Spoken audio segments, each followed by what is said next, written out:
Olá, como vai? Sou Carlos Barroso com o debate de cena política.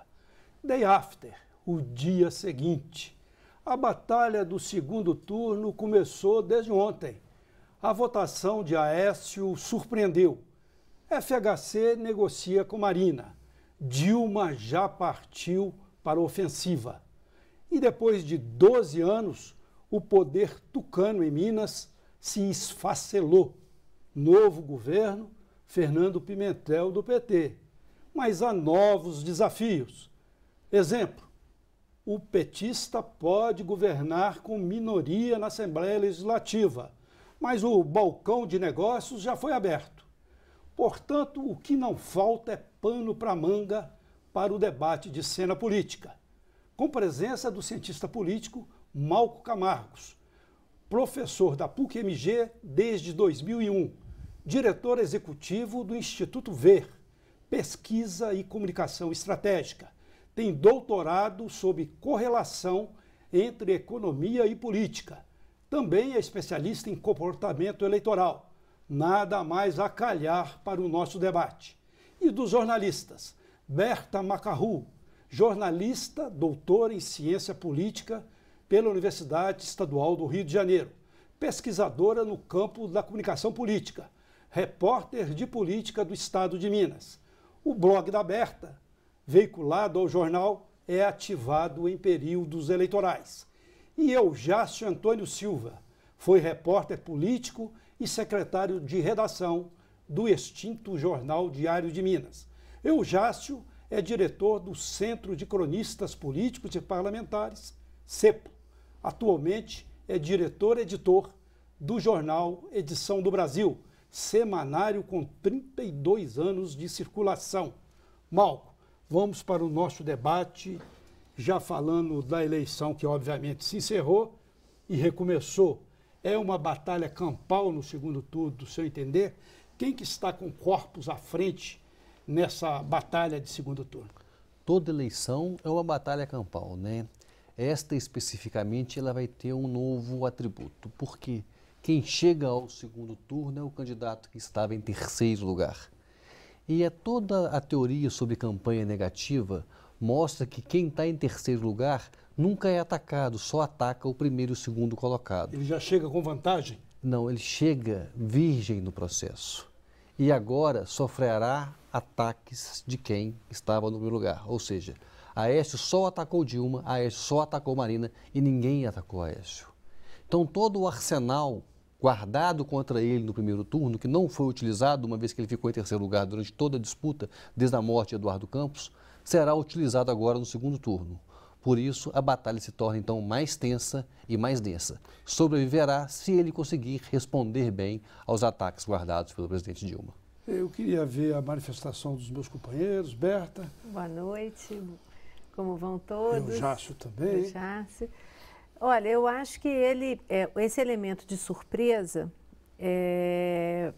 principalmente na última semana, quando a Marina vinha se esvaziando e a base derreteu mesmo, né? Foi um derretimento, né? Ela apanhou muito dos dois lados, não é?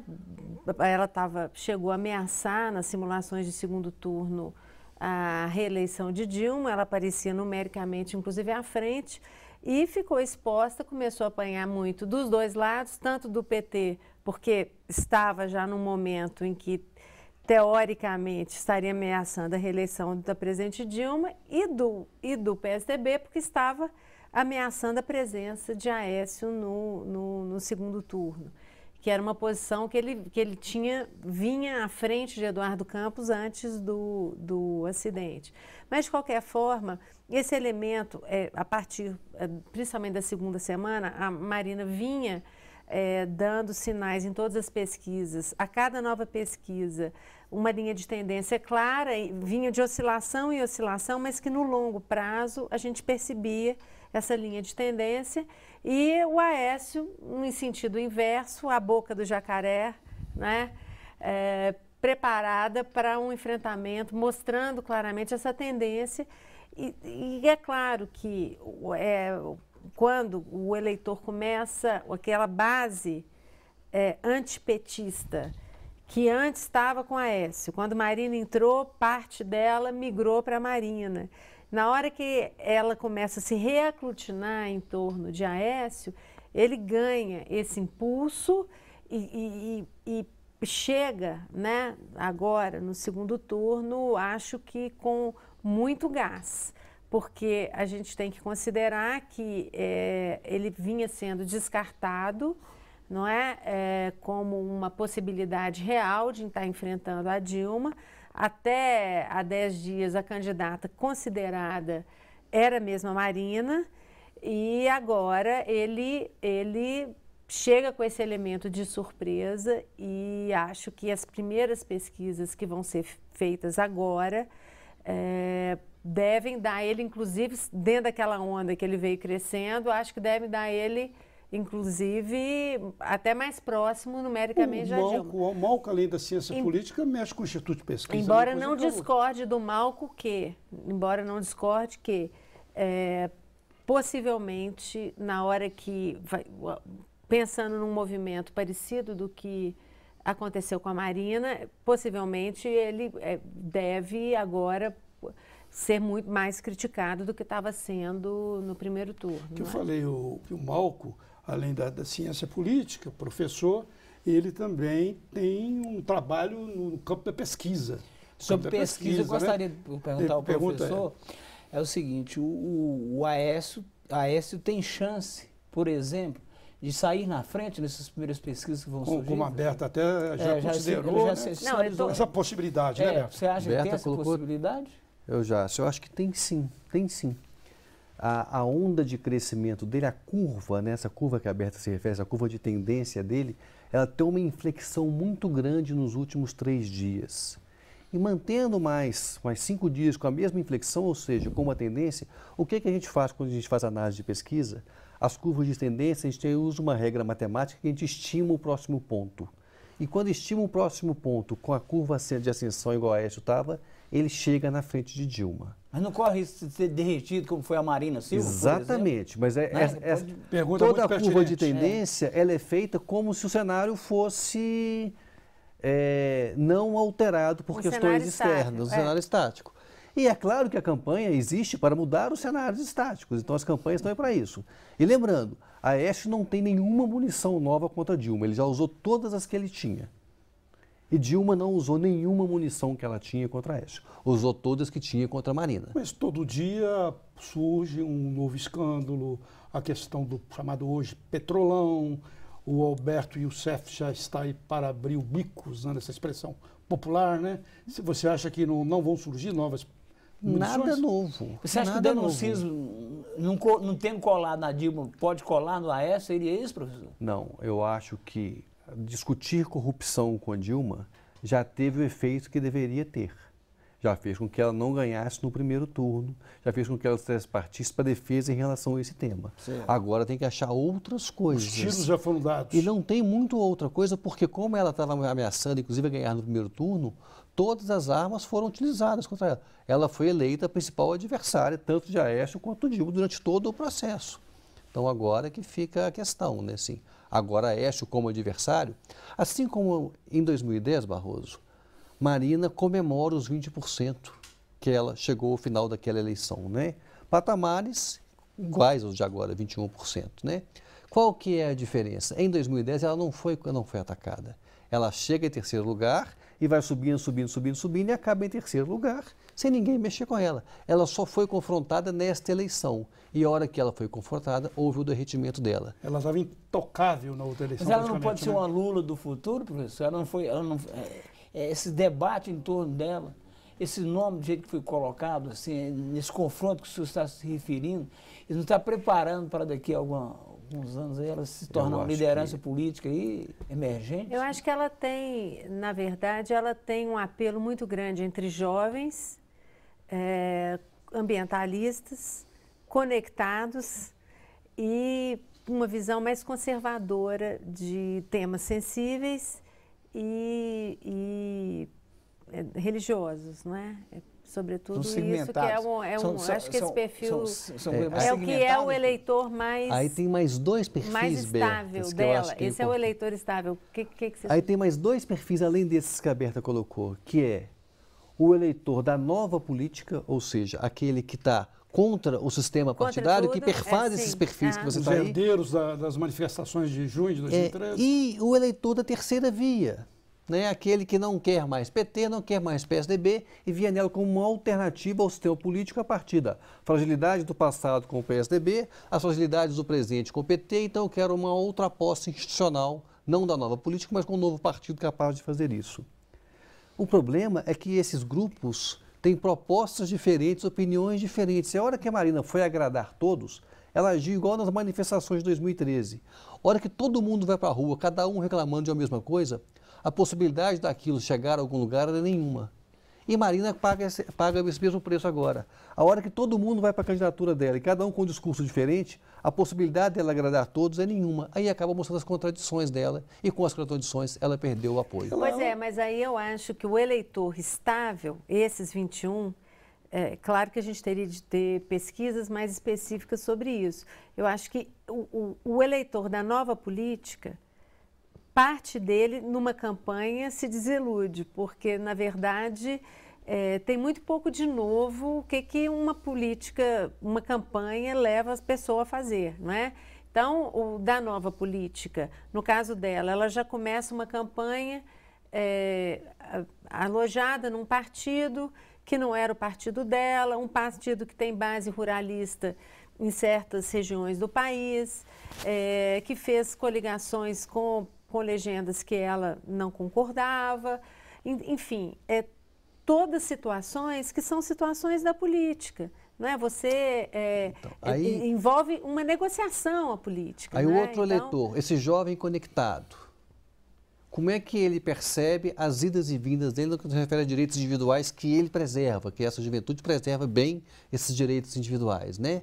Então, a união afetiva, a questão do aborto, a sua juventude, ela tem São mais liberais, professor? São bem mais liberais em relação a esse tipo de valor, extremamente conservadores no que se refere a segurança pública e violência. É muito interessante como é que eles são contraditórios em seus valores. Liberdades individuais eles aprovam, mas extremamente conservadores. Então, defendem a redução da maioridade penal, acha que bandido bom é bandido morto. Então, eles são contraditórios no que se refere a essas questões. Mas, Mal, sobre esses 21% que a Berta se referiu, o que seria necessário saber agora, como vão migrar esses 21%? A FHC, como eu disse, já está procurando Marina. Marina deu alguma sinalização, diferentemente de 2010, quando ela ficou neutra, que pode até rumar com Aécio. No entender, eu queria ouvir todos vocês, como que vocês veem essa migração desses votos na Marina. Mas na verdade, eu acho, ela está realmente sinalizando o apoio ao Aécio. Agora, esse eleitorado, ele é um eleitorado que vai se distribuir, não é um apoio, vamos dizer, um endosso. Um endosso pode ajudar parcialmente uma parte deste eleitorado. Mas ele não criaria um fato político, Berta? Sem dúvida, cria um fato político. Não geraria uma cena para um comercial? É um fato político, mas não há garantia. Esse eleitorado, 100% dele não migra em direção nenhuma. Ele não vai atender a grande mãe, não? Não, eu acho que esse eleitorado, ele se distribui. Ele pode se distribuir, a maior parte dele pode ir para o Aécio com o apoio da Marina, mas não acho que ele vai... Literalmente. De forma monolítica de jeito nenhum. Eu acho que a tendência seria distribuir, né? O que você acha? Eu vou ter de fazer um intervalo, que já estão dando um sinal.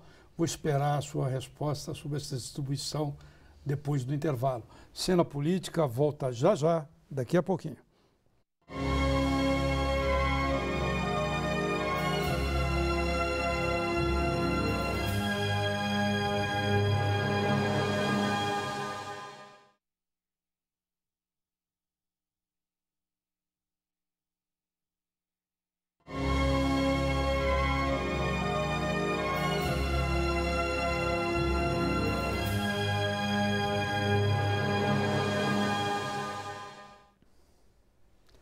Cena Política está de volta, debatendo o segundo turno das eleições presidenciais, mas nós também vamos discutir, vamos falar sobre a troca de poder aqui em Minas, daqui a pouco. Mal, queria dar continuidade a essa discussão, que eu até te interrompi, você me desculpa, mas é um intervalo, sobre esses votos da Dilma, 21%, por aí. Da Marina, me desculpe. Eles vão se pulverizar, eles vão ficar divididos. A gente viu no primeiro turno que, praticamente, arredondando, de 3 pessoas, uma se ausentou da eleição, seja por abstenção, voto nulo, voto em branco. Pode até aumentar isso no segundo turno. Qual que é a sua análise sobre esse segundo turno, dessa eleição Dilma-Aécio? Vamos esquecer a Marina na eleição, né? As pesquisas, né, elas são muito precisas e todas elas monitoram, né, porque tem as pesquisas divulgadas, né, pela grande mídia, elas vão mostrar só a curva de ascensão ou de decadência de cada um dos candidatos. Aliás, os institutos de pesquisa foram os grandes perdedores desse primeiro turno, né? Mas esse debate, Barroso, todo programa do Day After a gente vai falar que os estudos de pesquisa são os grandes perdedores. Mas porque as estimativas estão fora dos intervalos de confiança. Sim. São Paulo. Então, os resultados reais das urnas estão fora dos intervalos de confiança e mais. Até não é um debate aqui hoje, não. Um ponto que está me irritando profundamente. São as margens de erro que estão sendo divulgadas, não são as margens, eles estão dilatando, inflando margens de erro artificialmente, porque você pega, por exemplo, pesquisas de boca de urna com 64 mil entrevistas com nível de confiança de 99%, estão dando margem de erro de 2 pontos percentuais, quando a gente sabe que se fizer a conta, vai dar meio ponto percentual para mais ou para menos. Então, isso está me irritando profundamente. Eu acho que é preciso parar com isso, né? Então, vamos voltar para o debate que a gente está fazendo aqui, mas assim, eu acrescentaria, só antes de você responder, o seguinte. Os tucanos disseram que iam dar 4 milhões de votos na frente aqui em Minas Gerais para compensar São Paulo, onde o Aécio perderia para eles, inicialmente. Foi o contrário, o Aécio perdeu aqui e deu 20 pontos percentuais na frente de Marina e São Paulo. Conseguiu pôr os 4 milhões lá, né? Sim. Então, analisa essa... Vamos voltar lá no começo da conversa. Para onde vai o eleitor de Marina, né? É claro que 100% dele não vai na mesma direção e é claro que Dilma precisa de bem menos do que a Aécio, uma vez que ela saiu na frente. A Aécio está 8 pontos atrás da Dilma. Então, se parte do eleitor de Marina vir para Dilma, ela consegue ter os 50% mais um, que leva à vitória no segundo turno. Mais do que isso, há uma migração de votos de Dilma para Aécio e de Aécio para Dilma também. O eleitor troca entre os 2 turnos, né? Geraldo Alckmin acabou o segundo turno na eleição contra Lula com menos votos do que teve no primeiro turno. Ele enfraqueceu durante a disputa. Vira casaca? O eleitor se reposiciona a partir de outras alternativas oferecidas pelas campanhas e outros argumentos. E o debate do segundo turno tende a ser mais qualificado, né? Porque, primeiro, são 2-2. Segundo, são tempos iguais. Os debates televisivos são muito mais interessantes de serem vistos, né? É muito difícil acompanhar um debate no primeiro turno, né? Com 5, 6, 7. Na próxima eleição, com o número de partidos que ocupou vaga no Congresso, nós teremos debate com 12, 15 pessoas. Vai ser insuportável assistir qualquer debate. Então, eu acho que isso é uma coisa bastante relevante. As pesquisas, elas acertam e erram. Agora, independente disso, elas acertam e erram mais em relação à diferença entre os candidatos. São poucos os casos que têm uma alteração, de fato, no posicionamento dos candidatos, tal como aconteceu no Rio Grande do Sul, tal como aconteceu no Rio de Janeiro. 12 estados que teve.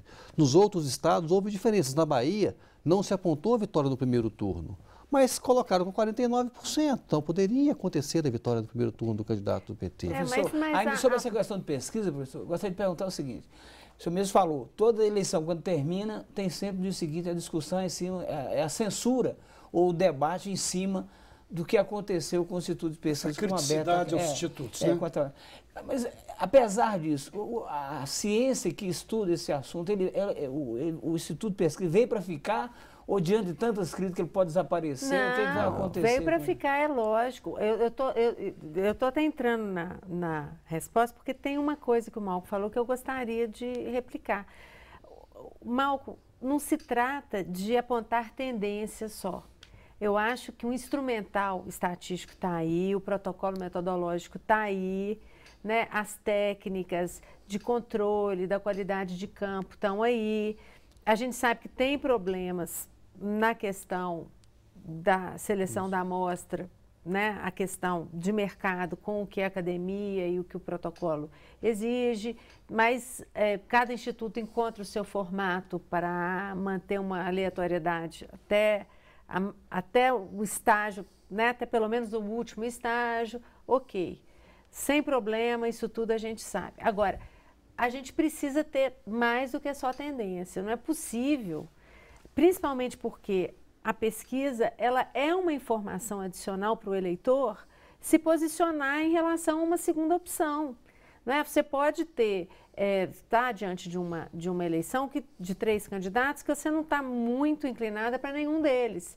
Mas você tem um que você não gostaria de jeito nenhum. Beto, e nesse sentido, as pesquisas têm que ser uma informação fidedigna, que te ajuda a se posicionar. Antes da pesquisa eleitoral existir, como é que o eleitor votava? Como é que ele se orientava? Era um outro momento da sociedade. Não tinha telefone celular, não tinha internet, não tinha... A tendência, primeiro, né, a gente tem que separar 2 conceitos na pesquisa, que é o intervalo de confiança e a margem de erro. O intervalo de confiança já garante alguma variabilidade de resultado independente da margem de erro. Acho que esse é um primeiro conceito. Não, você está falando do nível de confiança da pesquisa. O intervalo de confiança é exatamente a mesma coisa. O intervalo é a estimativa. Não, a margem de erro é outra coisa. Intervalo de confiança e nível de confiança são 2 termos estatísticos da mesma coisa, o 95 ou 99. A outra coisa é, em todos os países do mundo, você mesmo no seu blog já colocou, quando o Marcos começou a fazer a pesquisa das pesquisas, quando ele acompanhou dos pulsos, de modelos americanos que também erravam nas suas estimativas. Então, a grande questão do Brasil, eu acho que assim como discutir a democratização da mídia, nós temos também que discutir a democratização dos estudos de pesquisa. Não dá mais para ficar só tendo resultado de Ibope e Datafolha, contratados quase sempre pelas mesmas empresas que dominam esse mercado de divulgação de pesquisa. Parece que você tem hoje uma ligação até gerencial, inclusive, né? Inclusive, eu acho que o acompanhamento da pesquisa das pesquisas é um instrumento muito eficiente de informação e de detecção, inclusive, de possibilidades de erros de estimativa. De quem está fora da curva. Né? Você consegue, com esse instrumental, analisando um vasto, quanto mais amostras independentes de institutos tiverem aí sendo coletadas, tanto melhor para o que você pode estar projetando e dizendo em termos do que realmente está acontecendo no eleitorado. Ô, Malco, indo para os trocados de miúdos, a gente ainda não teve assim uma ideia de como é que vai ficar esse segundo turno com essa dispersão dos votos da Marina. Eu queria que você colocasse assim, o que você está achando assim, Barroso, não terra a terra. Terra a terra, a tendência é de Aécio estar muito próximo, talvez inclusive na frente de Dilma, captando mais votos da Marina do que a própria Dilma. Inicialmente. Agora, essa tendência inicial, ela é o primeiro tiro, assim que tem o acidente do Eduardo Campos, gera um calor de emoção, que as pessoas se movimentam rapidamente e essa movimentação não é tão consistente, a movimentação que é dada agora também não é tão consistente. Ela também tem comoção? Ela tem comoção, ela tem uma emoção, ela tem um estado de euforia. De um lado, para quem está na frente, e tem um estado de letargia de quem achou que poderia chegar e não chegou. Né? Então, assim, o eleitor petista que achava que poderia chegar no primeiro turno, o simpatizante da Dilma achava que podia chegar no primeiro turno, a hora que não ganha, ele se retrai, ele se amansa, etc. Enquanto o outro está nas ruas e está gritando. Nós não vemos isso. Quem acompanhou o Facebook hoje, as mídias sociais hoje, o eleitor do PSDB está tripudiando com o resultado, o eleitor petista está mais quieto. Até que do meio do dia para frente começaram a ter os ataques. Aí já começou a dar a tônica do segundo turno, né? Já começaram a dar o tom da discussão. Já começou, dentro disso aí, já um comentário assim, o PT vai triturar o Aécio, né? Não, o Lula falou que assim, nós queremos debater corrupção com os tucanos. Foi a declaração do Lula. Vamos debater, Você acha vamos que ele é colocar o nome apropriado para falar sobre corrupção? Normalmente que... Agora, a questão é que a corrupção não é o tema central da pauta do eleitor, né? Na verdade, o eleitor brasileiro hoje, ele está muito preocupado com questões muito objetivas na vida dele. Economia doméstica, né? Tem as questões econômicas que o Malco aponta tão bem na tese dele, eu acho que o bolso, né, Berta? Né? Também, mas eu acho que tem outras coisas na pauta que o eleitor, quando está com o bolso mais ou menos resolvido, você veja hoje o ranking de prioridade do eleitor brasileiro. A economia está devagar dentro de um contexto internacional, a gente está aí arriscando não ter crescimento nenhum esse ano, não é? Mas a gente vive uma situação de quase pleno emprego. A gente tem emprego no país, não é? Nós não estamos com os indicadores de desemprego, são indicadores baixos. Então, você tem uma economia devagar, não é? Que não está crescendo, mas você não tem desemprego. A gente teve uma inflação mais alta no primeiro semestre, estava realmente mais alta, agora ela está domada. Não sei se está domada, mas ela está menos alta do que estava. E outra coisa, do ponto de vista de inflação, está no teto da meta ou no centro da meta.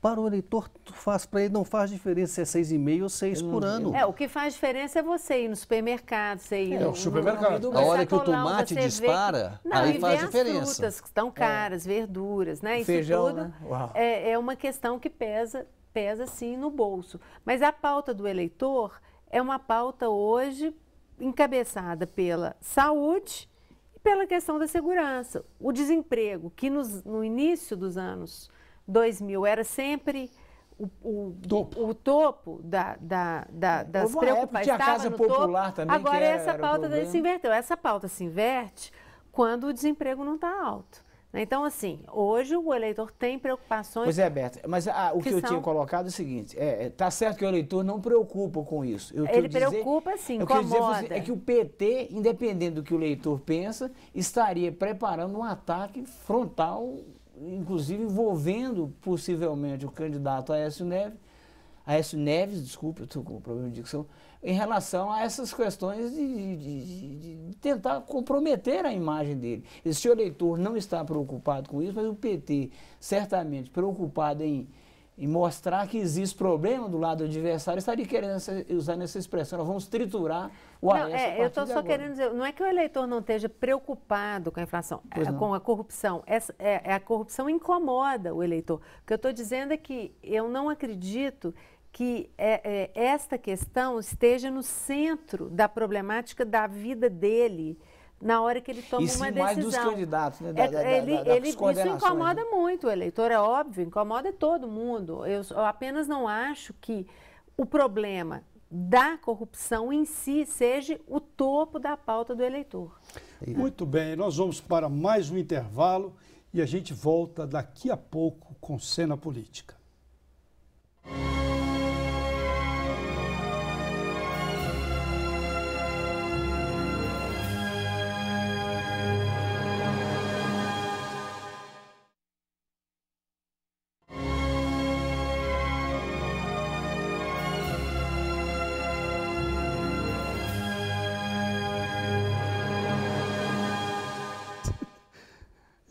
Estou rindo aqui porque os intervalos são engraçados, mas Cena Política está de volta debatendo o segundo turno das eleições, com presença do cientista político da PUC-MG, Malco Camargos, da jornalista e cientista política Berta, do Estado de Minas, e eu, Jácio Silva, do semanário Edição do Brasil. Mas vamos falar lá do plano federal mais um pouquinho, antes da gente vir aqui para Minas.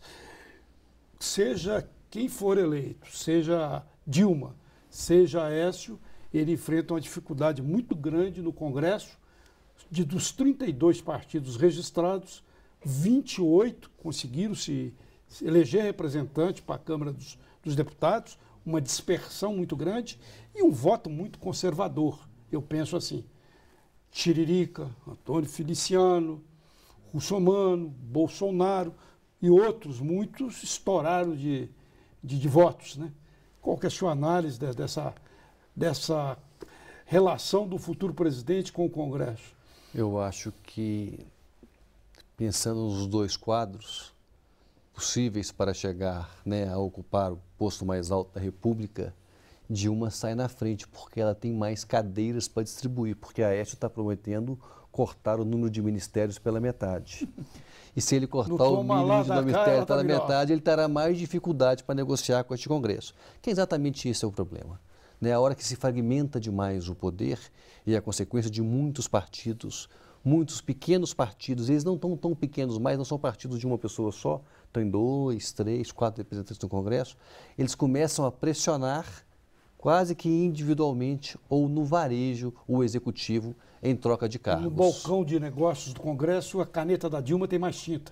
E da caneta da Dilma está com muito mais tinta porque ela tem uma máquina mais plausível para fazer essa relação. Aécio, caso execute o que ele está falando, diminuir pela metade o número de ministérios, diminuir o tamanho da máquina pública, terá mais dificuldade para incorporar os pequenos partidos. Agora, o fato é que a relação do Executivo com 28 partidos é uma relação muito mais complexa. Imagine a pauta de 28 partidos, são 28 tipos. Você tem demandas que são demandas coletivas, mas um conjunto de demandas individuais, novas demandas que chegam numa mesa. Então, conseguir governabilidade, a gente pensando nas reformas que o país está precisando, né, e que não saíram do papel, e agora com um Congresso ainda mais pulverizado, a minha pergunta é se a gente consegue passar uma reforma política, por exemplo, a reforma tributária, que está alguma reforma política, como disse na pauta? Infelizmente, minha crença é nenhuma na possibilidade de qualquer reforma política que emerja do Congresso Nacional. Ou ela vem com muita força das ruas, ou vem com o presidente com muita credibilidade, com muita moral junto à sociedade para colocar goela abaixo do Congresso. Se nós dependermos do Legislativo, nós não teremos hoje, não teremos amanhã e não teremos nunca. E essa tese dos 5 anos, essa tese dos 5 anos com o fim da reeleição, não pode acontecer agora, logo na sequência? Reformas pontuais podem acontecer sim agora. A tese de 5 anos com o fim da reeleição está de longe de resolver os nossos problemas. Por que a cada eleição nós temos mais partidos? Por causa da fidelidade partidária, a estratégia adotada para mudar de partido durante o mandato é a construção de novos partidos. Então não há dúvida que em 2018 nós teremos mais do que os 28 partidos que temos hoje. Teremos 30, 32, 35 e vai ser assim até chegar a quase uma cadeira, um partido no Congresso Nacional. Então é importante que a gente faça a reforma, que a gente mude esse sistema agora. Se depender do Congresso não vai acontecer. E por que não acontece? Os dados estão aí, né? É muito mais fácil você manter-se no poder, uma vez que você já está no poder, disputar a reeleição no Legislativo é muito mais fácil do que qualquer renovação. E a renovação, quando ocorre no Legislativo, ela ocorre com duas maneiras.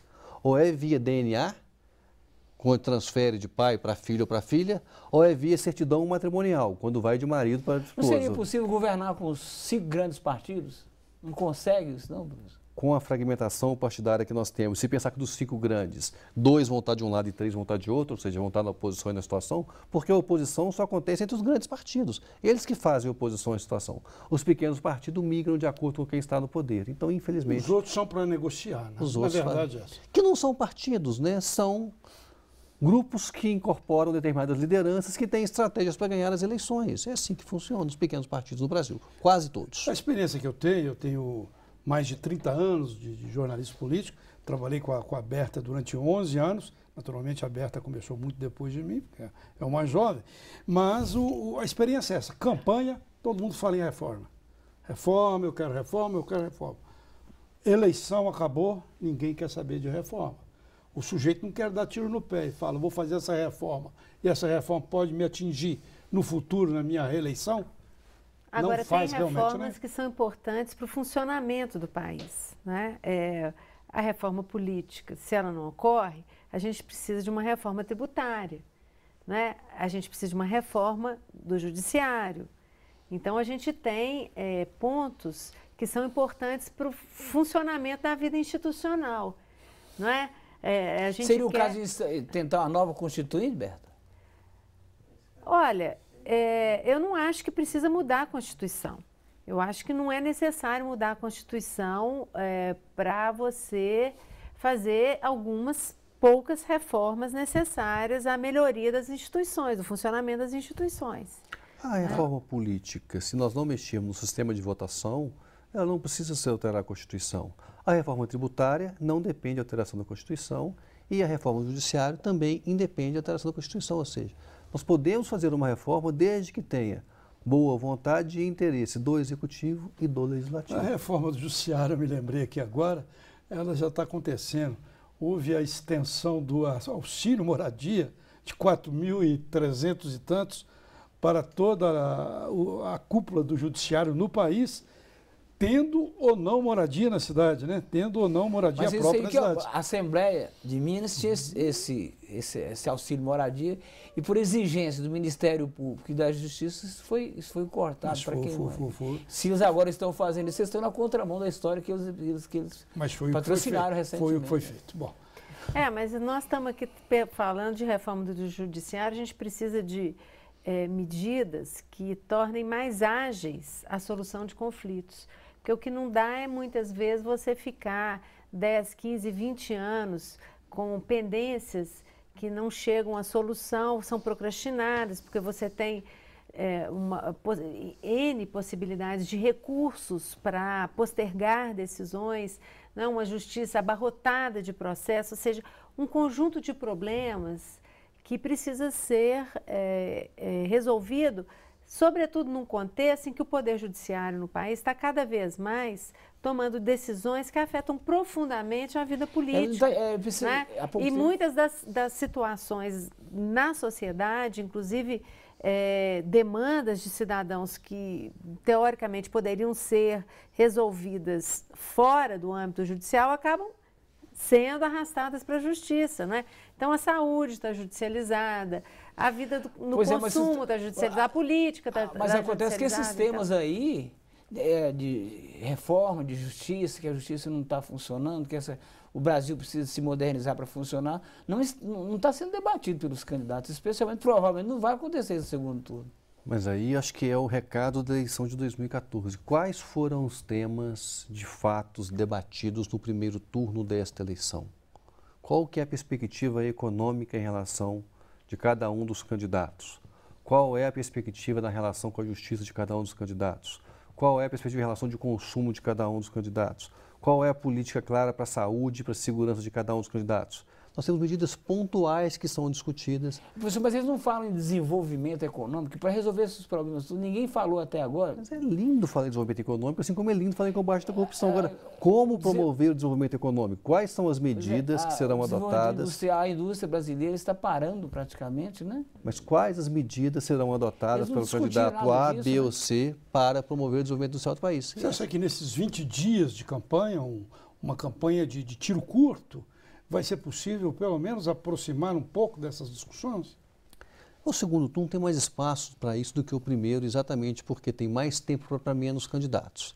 Parte do tempo vai ser usado para a desconstrução de candidatos. Eu espero que na outra parte do tempo que eles vão utilizar seja para apresentar, de fato, qual é a perspectiva de país que nós temos para daqui a 4, daqui a 8, daqui a 12, daqui a 16 anos. Isso não ficou muito claro, não. Eles não falaram, um falou que vai melhorar, o outro falou que vai mudar, mas não tem assim um trabalho definido. Eu vou fazer isso, eu vou se votar em mim, eu vou mudar o Brasil dentro de uma nova ótica, né? Eu já acho que o maior símbolo disso é o não lançamento, a não publicação dos planos de governo dos dois candidatos que estão no segundo turno.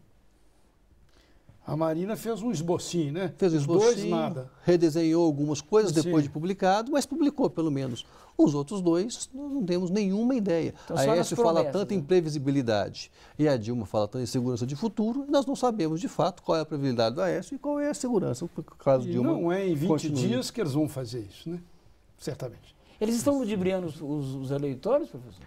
Estão trabalhando com as armas de campanha do momento. Eu acho que não dá para falar que estão ludibriando os eleitores. Estão trabalhando com informações que possam interferir no processo eleitoral.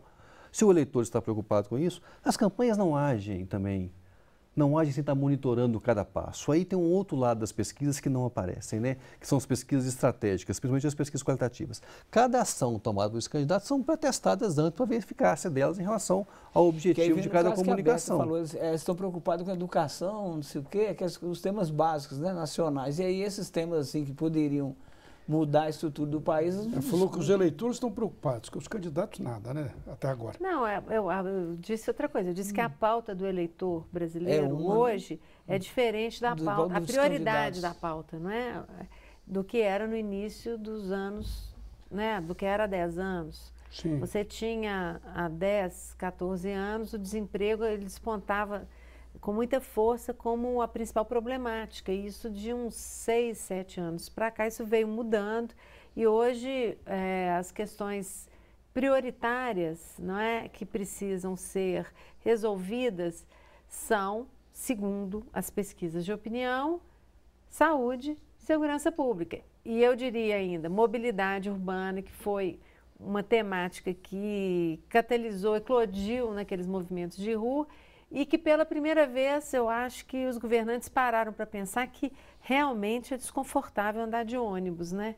Num trânsito engarrafado, com os veículos superlotados e passagens que sobrecarregam o orçamento de uma família média que tem 2, 3 filhos estudando, né, em pré-adolescentes, adolescentes e precisando pegar E quem ônibus. comprou seu carrinho com esse processo inflacionário não está tendo dinheiro para gasolina, né? Tem de voltar ao transporte coletivo na maioria das vezes. Nós vamos dar um pequeno intervalo e Cena Política volta já já.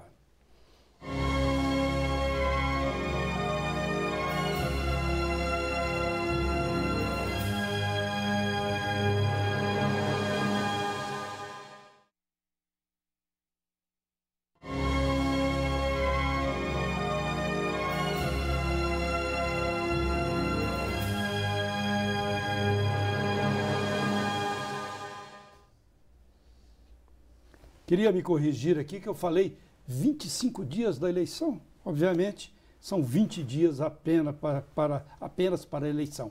E queria falar também um pequeno trecho de um poema de Carlos Drummond de Andrade, poema clássico.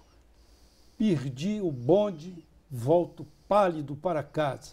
De uma certa maneira, é o que aconteceu com o poder tucano aqui. 12 anos de poder e agora perdeu o bonde. Como é que vai se dar essa transição de poder aqui em Minas Gerais, no seu entender, Mal? Eu acho que tem duas coisas. Primeiro é a consequência para o PSDB perder Minas Gerais numa circunstância bastante atípica.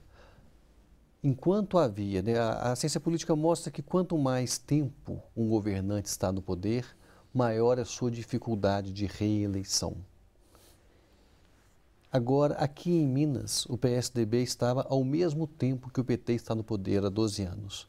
Agora, o desejo de mudança que existia a nível nacional não existia aqui a nível do Estado.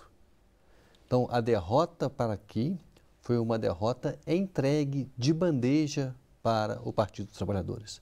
Isso torna o custo da derrota muito maior. Você perde onde não tinha desejo de mudança. O que gerou, então? Por que as pessoas mudaram?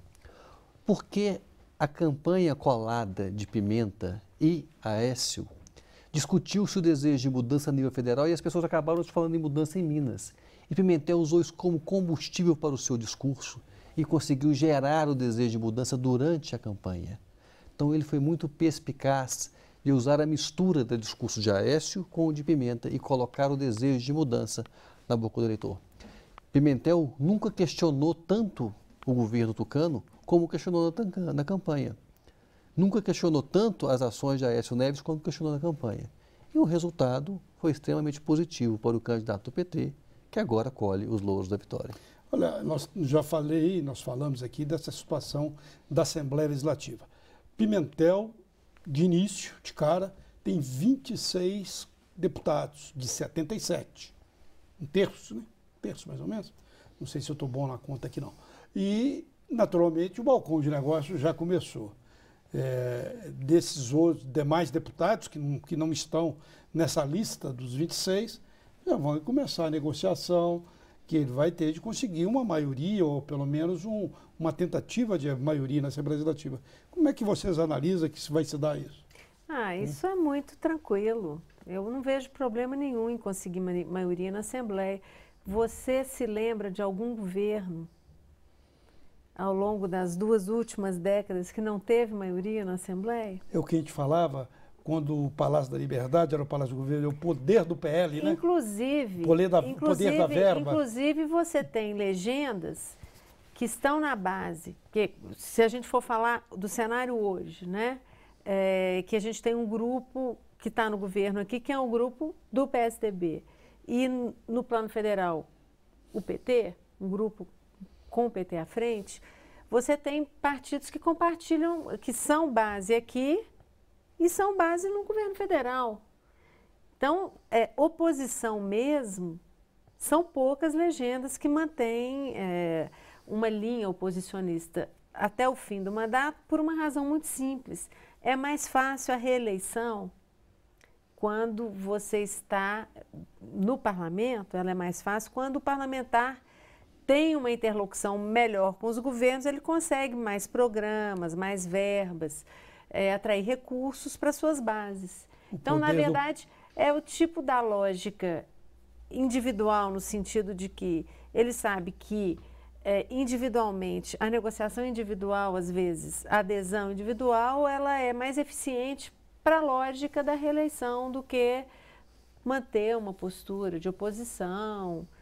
Veja o que aconteceu com o DEM, não é? Que fez oposição, tentou uma oposição mais dura, aí aos anos Lula, e se perdeu num discurso, não conseguiu achar um eixo, e nessa eleição, de novo, a legenda definha, cada novo pleito perde mais cadeiras. E eu estava, no Malco, fazendo uma pesquisa aí, inclusive com um texto da Advocacia Geral do Estado, que estimava em 17 mil cargos comissionados da administração direta de Minas. Cargos comissionados, como se sabe, são aqueles de apadrinhamento político, na grande maioria das vezes. Fora os cargos das estatais, CEMIG, Copasa, MGS, que eu calculei que vão bater em 20 mil cargos. E, naturalmente, isso também vai ser uma moeda de troca muito forte para o Fernando Pimentel, né? Há 2 moedas de troca na política, né? Uma primeira são os cargos de primeiro escalão que controlam orçamentos. E a outra moeda de troca são os cargos de segundo e terceiro escalão que controlam postos de trabalho. Então, de acordo com a força das bancadas, você negocia ou o orçamento, uma fatia do orçamento para aplicar em políticas públicas, em outras circunstâncias, você negocia postos de trabalho, pessoas do seu grupo que você pode empregar. Aí você está. O balcão de negócio. Pois não, professor. É muito interessante isso porque todo o discurso feito contra o governo federal de estrutura da máquina para tal... Aparelhamento. Quando se disseca o governo de Minas, a gente percebe exatamente as mesmas coisas. E essa vai ser uma dificuldade que a Aécio terá que explicar agora no segundo turno. Então, ele vai ter que explicar 2 coisas. O funcionamento do governo de Minas e o resultado desta eleição, porque o principal garantidor da eficiência da administração que ele tem é o seu desempenho enquanto governador de Minas. E no estado de Minas, onde ele mora, ele teve 2 derrotas. Uma derrota pessoal, quando ele fica em segundo lugar aqui no estado, e uma derrota coletiva, quando o seu candidato perde a eleição no primeiro turno. Esse argumento ele vai ter que colocar às claras agora no segundo turno. O Barroso falou em balcão de negócio. Falei, né? Falei sobre no início, inclusive. Isso.